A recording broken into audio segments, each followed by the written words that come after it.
Chers amis, membres de la communauté d'études quotidiennes de la Bible, bonjour.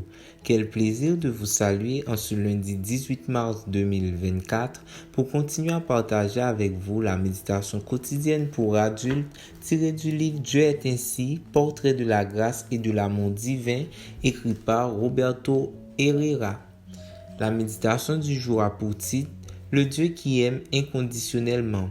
Le texte de méditation se trouve dans Romains 5, verset 8.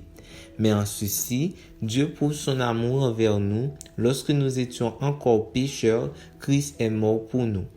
S'il y a quelque chose de sûr en ce monde qui dépasse tout doute raisonnable, c'est bien l'amour de Dieu envers nous. Son amour n'a pas de limite et ne nécessite de notre part rien qui le justifie. Dans l'expérience humaine, l'acte d'aimer se produit dans un contexte qui le justifie. Ainsi, l'homme aime par exemple la femme pour sa beauté, sa douceur, sa compréhension ou la manière dont elle le fait se sentir bien avec lui-même.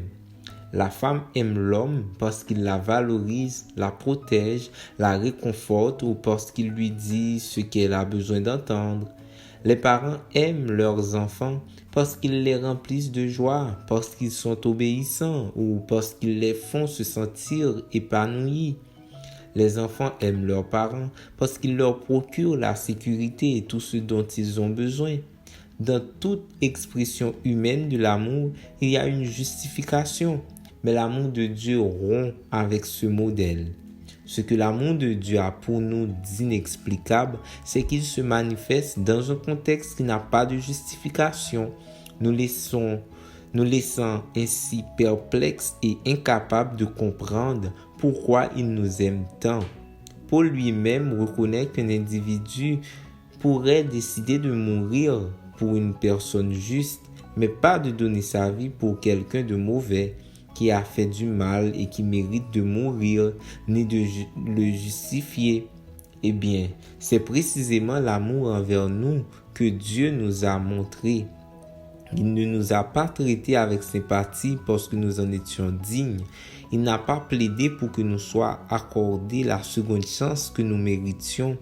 Il ne nous a pas ouvert les portes de sa maison parce que nous avons fait de même pour lui. Bien que mauvais, rebelles, ouvertement pécheurs, cachés loin de lui et méritant tout le mal qui pourrait nous arriver, Dieu a décidé de mourir pour nous afin que nous soyons sauvés. Il s'est montré à nous comme un ami alors que nous étions encore ses ennemis, que nous n'avions pas changé notre façon de le considérer et que nous ne nous étions pas engagés à être reconnaissants, obéissants ou à avoir une attitude digne de lui. Dieu a montré son amour pour vous sans attendre que vous fassiez quelque chose qui le justifie. Maintenant, que ferez-vous d'un tel amour?